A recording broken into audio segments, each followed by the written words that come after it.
आजकल सियासत को गंदा बना दिया लोगों। सियासत का मतलब खिदमत खल्क है, लोगों की मदद है।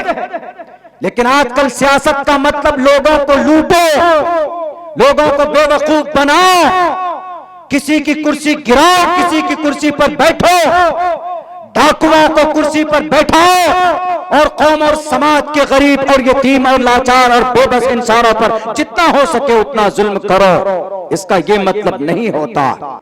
किसी पर भरोसा मत कीजिए कि नहीं जनाब पटना में सरकार बनेगी, सरकार से मांगेंगे, बल्कि ऐसा मॉडल बनाइए अपने मोहल्ले को कि सरकार भी प्रेरणा हासिल करे कि नहीं इनको किसी चीज की जरूरत नहीं। सियासी लोगों से बहुत उम्मीद मत रखिए, वो अपना काम कर रहे हैं। बहुत लोग अपना पेट भरते, मैं हूं इस फील्ड में, मैं जानता हूं। कौम का कोई वफादार नहीं। जो लोग लंबी तकरीरें करते हैं, बकवास करते हैं, या आपको बेवकूफ बनाते हैं। इसीलिए लात मारो इन नालायकों को, इन नाहंजारों को, इन करप्ट लोगों को। हाँ, उनमें कुछ अच्छे भी होते समाज के जो यकीनन दर्दमंद होते, लेकिन उनको पहचानने में टाइम नहीं लगेगा आपको। लेकिन उन पर एतमाद विश्वास नहीं करना है। अभी तो वो सर के बल कहेंगे चलो, तो वो सर के बल चलेंगे, लेकिन जब वो कामयाब हो जाते हैं तो आपको पहचानेंगे नहीं। और जाहिर सी बात है उन्हें अपने फील्ड में तैयारी भी करनी है। अल्लाह करे कि इन्हें कामयाबी मिले। और आप लोगों की दुआएं रही तो आप सबकी आवाज बनकर विधानसभा, राज्यसभा तक वो पहुंचने की कोशिश करेंगे इंशाअल्लाह। और अब्दुल्ला सालिम चतुर्वेदी साहब एक आलिम दीन, एक अच्छे मुकर्रिर, एक चतुर्वेदी नहीं, एक अच्छे सियासतदान भी है। मैं बड़े अदब के साथ नौजवानों की दिल की धड़कन आली जनाब हजरत मौलाना अब्दुल्ला सालिम कासमी चतुर्वेदी से मैं गुजारिश कर रहा हूं कि वो तशरीफ लाए और अपनी कीमती बयानात से हम सामईन को नवाजे। माइक पर जनाब हजरत मौलाना अब्दुल्ला सालिम साहब चतुर्वेदी। इस शेर के साथ उनका इस्तकबाल है कि सरकार से वाबस्ता जो इंसान नहीं है वो लाख पढ़े कलमा मुसलमान नहीं है। जिस दिल में नहीं इश्क शहंशाह मदीना, मुर्दा है वो दिल, उसमें कोई जान नहीं। अल्हम्दुलिल्लाहिल्लज़ी अब्दअल अफ़लाक वल अर्ज़ीन वस्सलातु वस्सलामु अला मन कान नबिय्यन व आदमु बैनल माइ वत्तीन। अम्मा बादु फ़अऊज़ु बिल्लाहि मिनश शैतानिर रजीम। बिस्मिल्लाहिर रहमानिर रहीम। हुवल्लज़ी अरसल रसूलहु बिल हुदा व दीनिल हक़्क़ि लियुज़हिरहु अलद्दीनि कुल्लिहि व कफ़ा बिल्लाहि शहीदा। क़ाल अन्नबिय्यु सल्लल्लाहु अलैहि वसल्लम इन्नमा बुइस्तु लिउतम्मिम मकारिमल अख़लाक़ औ कमा क़ाल अन्नबिय्यु अलैहि सलातु वस्सलाम। All compliments, all physical prayer, all monetary worship are for Allah. Peace be upon you, O Prophet. Allah's mercy and blessings. Peace be upon us and righteous slaves of Allah subhanahu wa ta'ala. I bear witness that no one is worthy except of Allah subhanahu wa ta'ala. In the name of Allah, the most gracious, the most merciful. My Lord, expand me my breast is my task for me. Remove the impediment from my speech so they may understand what I say. दातव्यमिति यद्यानम दीयते नुपकारिणे देशे काले च पात्रे च तद्दानम सात्विकम स्मृतम। राजा तु धर्मस्य तु स्यात् परजानाम चोपकारकः। राज्यं धर्मेण यो भारतस्य राज्यानात् यज्ञैः स्मृतः। ओम सहनाववतु सहनो भुनक्तु सह वीर्यं कर्मामहे तेजस्वनावधीतमस्तु मा विद्विषावहे। ब्रह्मानन्दमनादि विश्वकुर्दजम् सत्यम परम शाश्वतम विद्या यस्य सनातनी निगम हृदय। ओम नमः भगवते वासुदेवाय विश्वेश्वरा आदि पुरुष अपरंपार अल्लेख पुरुषा नमः। सदर मोहतरम जलसा सीरतुन नबी के बैनर तले जमा होने वाले हमारे गयूर मुसलमानों, नौजवान साथियों, पर्दे में बैठी हुई हमारे समाज की इज्जतदार माँ और बहनों, वक्त काफ़ी हो चुका है, फिर भी कोशिश कर रहा हूँ कि कुछ बातें आप लोगों के सामने पेश कर सकूं। ये महीना जो अभी चल रहा है इस्लामी कैलेंडर के एतबार से बड़ा अहम है।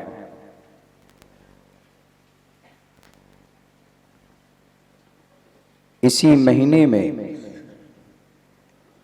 571 ईस्वी 22 अप्रैल पीर के दिन यानी सोमवार के दिन सुबह हिंदुस्तानी टाइम के हिसाब से तकरीबन 6:50 पर, अरब टाइम के हिसाब से 4:20 पर जनाबे मोहम्मदुर रसूलुल्लाह सल्लल्लाहु अलैहि वसल्लम का जन्म होता है।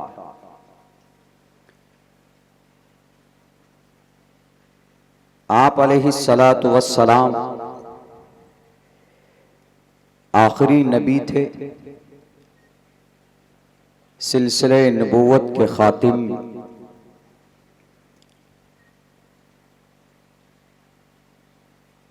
अल्लाह के नबी अलैहिस्सलाम को अल्लाह तबारक व तआला ने सबसे आखिर में भेजा फाइनल संविधान लेकर, और वो फाइनल संविधान अल्लाह का जो हमारे पास और हमारे बीच है वो कुरान करीम है। अब से पहले जितने भी नबी और रसूल आए उनका इलाका महदूद होता था, वो किसी एक इलाके के लिए, एक मुल्क के लिए होते थे, एक पर्टिकुलर जगह के लिए होते थे। मगर जब मोहम्मदुर रसूलुल्लाह सल्लल्लाहु अलैहि वसल्लम को अल्लाह ने भेजा पूरी कायनात के लिए, संस्कृत में इसको कहा गया मानव जगत के लिए, जगतपति असिनाश दूदमन, जगतपति पूरे जगत का मुहाफिज। जगत मतलब दुनिया, ब्रह्मांड। तो हम सब के लिए बड़ी सादत की बात है कि हमारा ईमान और आस्था उस आखिरी नबी पर है। हमारा ईमान और अकीदा मुकम्मल नहीं अगर हम उनको आखिरी नबी न माने। इसीलिए जरूरी है अल्लाह के नबी अलैहिस्सलातु वस्सलाम पर ईमान और आस्था रखना हर एक मुसलमान के लिए, बल्कि हर एक इंसान के लिए अगर कामयाब होना चाहता। ये जुर्वेद का एक मंत्र है जिसमें कहा गया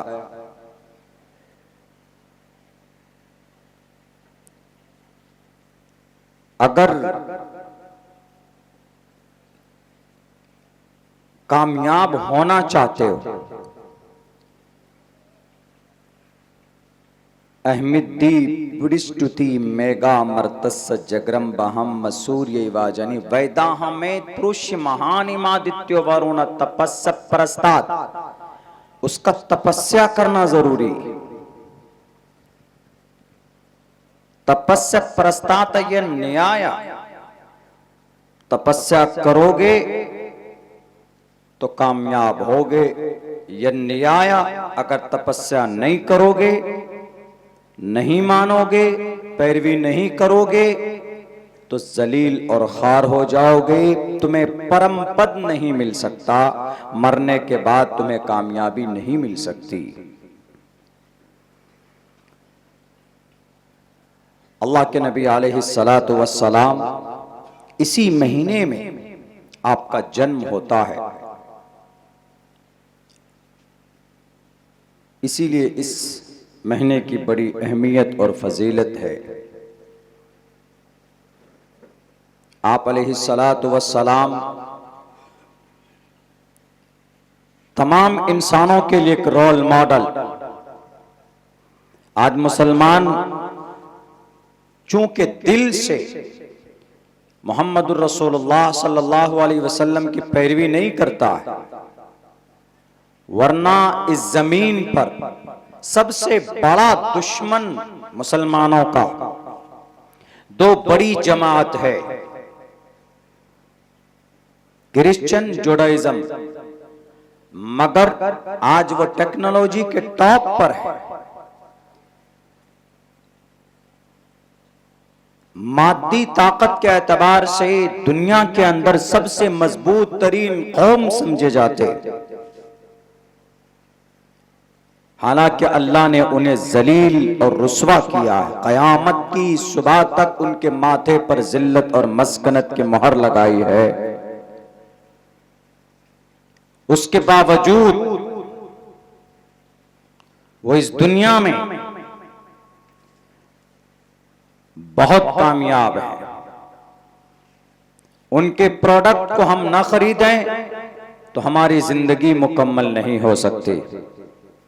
हमारे घर में अगर 50 सामान हम यूज करते हैं, इस्तेमाल करते हैं, तो उनमें से तकरीबन 20 प्रोडक्ट यहूदियों का, क्रिश्चियनों का होता है।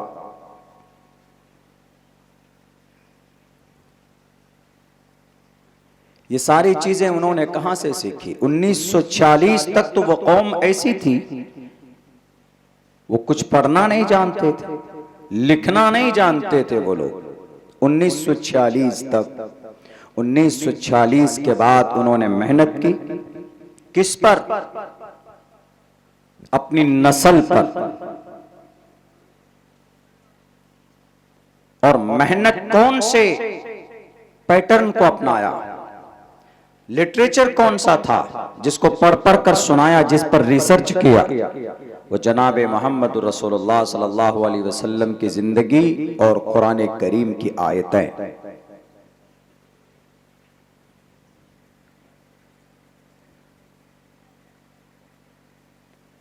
इसराइल का की एक लेडी प्रेसिडेंट जब वो गद्दी पर बैठी तो उन्होंने बहुत सारे हथियार खरीदे इधर से उधर से। तो वहां के आवाम ने एतराज किया। उन्होंने कहा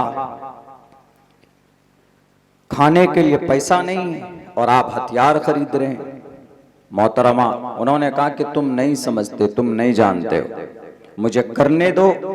हमने जो पढ़ा है स्कूल में और हम इस देश को जहां ले जाना चाहते हैं उसके हिसाब से मैं जरूर कामयाब होंगी। गोल्डा माहिरा नाम है उस लेडी प्रेसिडेंट का। इसराइल जो आज बम बरसा रहा है निहत्थों पर। 5 साल के बाद नक्शा कुछ और था।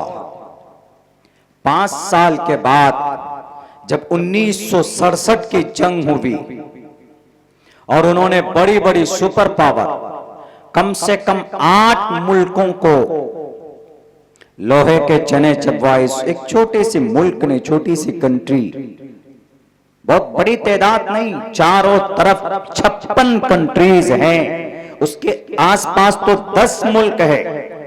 उसके बीच में अगर ये 10 मुल्क के अफराद, इनकी आबादी अगर थूक देते, पानी मुंह में लेकर कुल्ली कर दें तो सैलाब आ जाए। मगर उस लेडी ने कहा कि जितने हो सकते हैं वेपन्स खरीदो। जमा किया, एतराज का सामना करना पड़ा, जवाब दिया उन्होंने। उसके बाद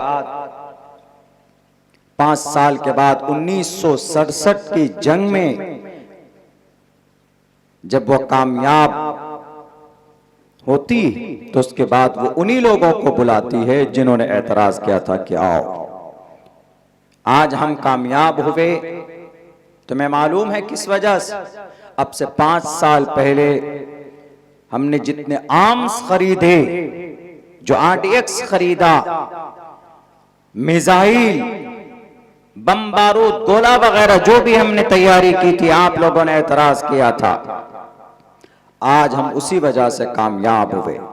उनसे पूछा गया कि आपने ये सारी चीजें कहां से हासिल की, ये 5 साल पहले की स्ट्रेटेजी आपने कहां से बनाई?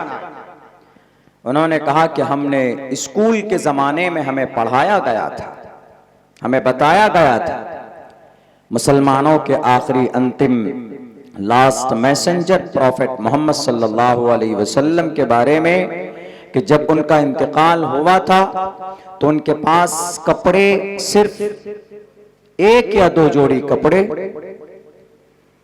मगर तलवार उनके हुजरे पर दीवार पर लटकी हुई थी। उन तलवारों की संख्या और तादाद 9 थी। तो ये रिजल्ट मैंने निकाला कि आपके पास अगर वेपन है, उनका स्टेटमेंट, तो आपसे दुनिया डरती। मैं ये नहीं कहता आपको अभी कि आप हथियार खरीदे, वेपन खरीदे, नॉट अलाउड, इस्लाम इस पर बिलीव नहीं करता। मगर एक वो कौम जो 2000 साल तक गुलामी करती रही, जिनके पास उनका मकान नहीं, उनके लिए रहने के लिए जमीन नहीं, वो कौम आपकी नबी की सीरत और आपकी नबी की सुन्नत को अपनाकर दुनिया में कामयाब होती है। वो कौम जिसके लिए अल्लाह ने कुरान करीम के अंदर मग़ज़ूब अलैहिम का लफ्ज इस्तेमाल किया। और हम तो मुसलमान हैं, हमारा तो आस्था और अकीदा है कि मोहम्मद रसूलुल्लाह सल्लल्लाहु अलैहि वसल्लम हमारे नबी। क्या अगर हम नबी की सुन्नत के मुताबिक जिंदगी गुजारे तो हम कामयाब नहीं हो सकते? हो सकते। आज हमें याद तो है कि मुहर्रम, ये रबीउल अव्वल के महीने में मोहम्मद रसूलुल्लाह सल्लल्लाहु अलैहि वसल्लम पैदा हो गए। क्या काम किया उन्होंने? 15 साल की उम्र में मेरे नौजवानों, मेरे साथियों, तिजारत का काम आपने शुरू किया था। 20 साल की उम्र में जनाब मोहम्मद रसूलुल्लाह ने जुल्म के खिलाफ आवाज बुलंद की थी। 20 साल की उम्र में।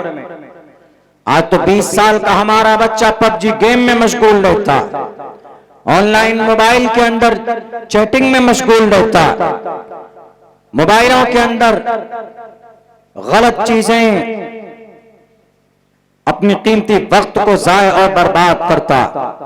20 साल की उम्र में आप अलैहिस्सलाम ने एक संस्था और एक जमात बनाई थी, और उस जमात का मकसद ही ये था कि अगर समाज और माशरे के अंदर कोई गरीब, कोई कमजोर आदमी हो तो उसकी मदद की जाए, अगर किसी पर जुल्म नाइंसाफी हो तो उसके लिए आवाज बुलंद कर सकें। उस तंजीम का नाम, उस संस्था का नाम सीरत की किताबों में हिल्फुल फुजूल रखा गया। हमारे अंदर तो जोश जज्बा भी नहीं होता। आप अलैहिस्सलाम सिर्फ कलमा, कुरान, अल्लाह का पैगाम पहुंचाने के लिए, उससे पहले आप अलैहिस्सलाम की जिंदगी देखिए। 20 साल की उम्र से आप इतने बड़े ताजिर बने थे कि तिजारत के अंदर कामयाबी की वजह से आप अलैहिस्सलातु वस्सलाम का नाम as-सादिक अल-अमीन पड़ा था। तिजारत की वजह से अमानतदारी और दयानतदारी जनाब मोहम्मद रसूलुल्लाह की जिंदगी के अंदर थी। यमन से जमातें आती थी, 3-3 दिन तक रुकते थे शहर मक्का में कि मोहम्मद इब्ने अब्दुल्लाह का माल जिस दिन आएगा, जहां आएगा, हम उनसे खरीदेंगे, इसलिए कि वो ईमानदारी का सौदा करता है। अगर किसी माल में जर्रा बराबर कोई कमी हो तो मोहम्मद इब्ने अब्दुल्लाह की आदत यह है कि सामने वाले को कह देता है कि इसके अंदर ये कमी है, इसकी कीमत के अंदर हम इतने डिस्काउंट कर सकते हैं। यही वजह है कि यहूदी भी आप अलैहिस्सलाम की अमानत और सदाकत के दीवाने थे।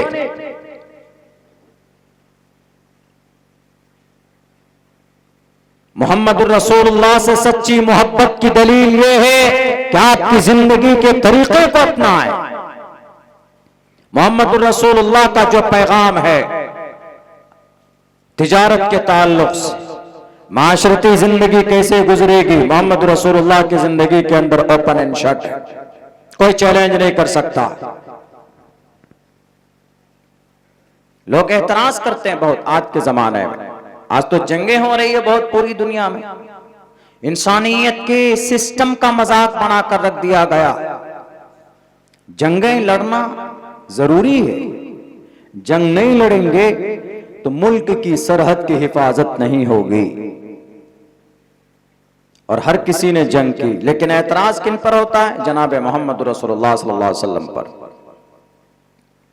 नौजवानों, शायद आपको मालूम ना हो, अगर आपसे हमारे ब्राह्मण भाई, हिंदू भाई आपसे पूछ लें कि अरे आपके नबी तो बड़े झगड़ालू थे, 27 जंग में आप शरीक हो गए, उनमें से 9 में तो आपने लड़ाई की है मोहम्मद रसूलुल्लाह ने, क्या जवाब देंगे? हमारे जवानों को हमारी नई नस्ल को मालूम नहीं।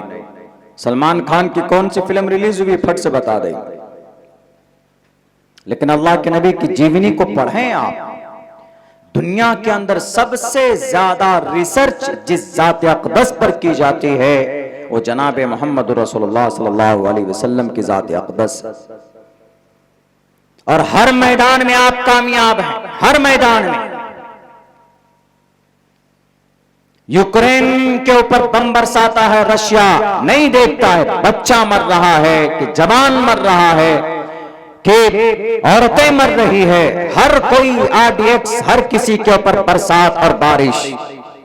अल्लाह के नबी अलैहिस्सलाम जंग में गए, लेकिन दुनिया के अंदर कोई माए का लाल नहीं बता सकता है कि मोहम्मद रसूलुल्लाह ने किसी निहत्थे इंसान पर, बल्कि आपके हाथों से किसी इंसान का एक कतरा बहा हो। सीरत की किसी भी किताब या दुनिया की कोई राइटर बता दे जिंदगी भर के लिए अब्दुल्ला गुलामी करेगा, बल्कि आप अलैहिस्सलातु वस्सलाम जंग के मैदान में गए, आपने कहा कि अगर सामने से कोई बूढ़ा आ जाए हाथ मत उठाना, कोई औरत आ जाए तो उसकी इज्जत को तार तार मत करना, कोई बच्चा आ जाए तो उसके ऊपर दस्ते शफकत रखना, कोई पेड़ आ जाए उसको काटने की जरूरत नहीं है, कोई फसल हो उसको तबाह करने की जरूरत नहीं है। आज बताए तुम यहूदियों को, इन जालिमों को, इन दज्जाल के चेलों को, क्या आज तुमने जो 25,000 22,000 मासूम दूध पीते बच्चों के जिस्म के चीथड़े किए, 1.25 लाख निहत्थे और मासूम मर्द औरत को उनके ऊपर RDX बम की शक्ल के अंदर तुमने बरसाया सरजमीन अंबिया गजा पट्टी में, न मर्द न बूढ़े देखते न बच्चा देखते। हार्वर्ड यूनिवर्सिटी ने यह डेटा रिलीज किया होगा कि तकरीबन 25,000 दूध पीते बच्चों को मारा, सिर्फ इसलिए कि दादागिरी जमाना चाहते हो। हमारे नबी के एक बाजू में 10,000 जवानों की ताकत थी, आप जिधर से गुजर जाते तो लाशों के ढेर हो जाते, लेकिन अल्लाह के नबी अलैहिस्सलातु वस्सलाम ने ऐसा नहीं किया। जंगे बद्र के मौके पर जनाब मोहम्मद रसूलुल्लाह सल्लल्लाहु अलैहि वसल्लम ने अपने जो दुश्मन थे, जो पकड़ कर लाए गए, जो कैदी थे, आप अलैहिस्सलाम ने कहा कि किसी पर जर्रा बराबर किसी को तकलीफ मत देना। 2-2 3-3 कैदियों को सहाबा के पास कर दिया और सहाबा उनको रात में रोटियां खिलाते, खुद भूखे रहते। कोई मेहमान था नहीं, कैदी बद्र के मैदान में अपने सामने थे, लेकिन हक और बातिल के बीच फर्क पैदा करना था और अल्लाह के नबी अलैहिस्सलातु वस्सलाम को जंग का निजाम जो होता है वो पूरी दुनिया को समझाना था। आज हमारे हिंदू भाई, सनातनी भाई कभी बोलते हैं कि अरे आपके मोहम्मद तो लड़ाकू थे। श्रीमद् भगवत गीता पहला श्लोक, पहला मंत्र, धर्म क्षेत्रे कुरुक्षेत्रे समवेता युत्सवः मामका पांडवाश्चै किम कुर्वत संजयः। इधर जंगे बद्र होती, अल्लाह के नबी अलैहिस्सलाम अपनी मदीने की हिफाजत और अपनी हिफाजत, चूंकि बहुत बड़ा तिजारती काफिला मुल्क शाम से कुफ्फार मक्का लेकर जा रहे थे, उसका मिसयूज करते। आपने सोचा कि उसको रोका जाए। जब ये आवाज कानों में पहुंचती है, इस दुनिया का फिरौन अबू जहल के माथे पर शिकन आते और फिर पूरी तैयारी के साथ 1000 लाव लश्कर लेकर मदीना पहुंचता है कि आज तो काम तमाम कर दूंगा। अल्लाह के नबी अलैहिस्सलाम को खबर पहुंचती कि अबू जहल जंग के लिए आ रहा है। मोहम्मद रसूलुल्लाह 2 घोड़े 313-14 लोगों को लेकर मैदान बद्र में पहुंचते। तकरीबन 130 किलोमीटर की दूरी मदीना से मैदान बद्र, वहां पर आप अलैहिस्सलाम पहुंचते हैं। अबू जहल को पता चलता है कि काफिला बचकर निकल गया। लोगों ने उनको मशवरा दिया कि अबू जहल हम लड़ना नहीं चाहते, चलो वापस। उन्होंने कहा कि नहीं, ये जो हमने शराब और कबाब लाया इसका क्या होगा, चलो मौज मस्ती करेंगे। और ये जो मोहम्मद और उनके चाहने वाले हैं उनके खून से अपनी तलवारों को रंग कर यहां से जाएंगे।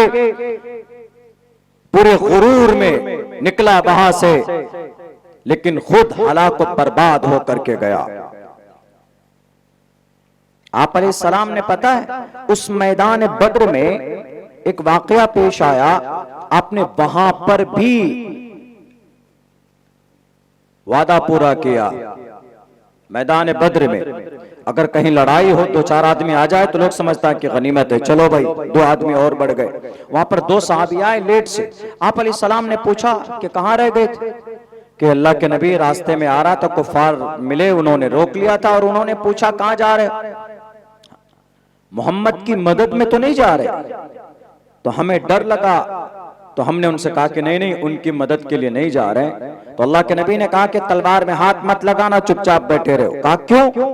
कहा कि तुमने उनसे वादा किया है कि तुम मेरी मदद नहीं करोगे, तो अगर तुम यहां पर तलवार पकड़ोगे तो वादा खिलाफी हो जाएगी।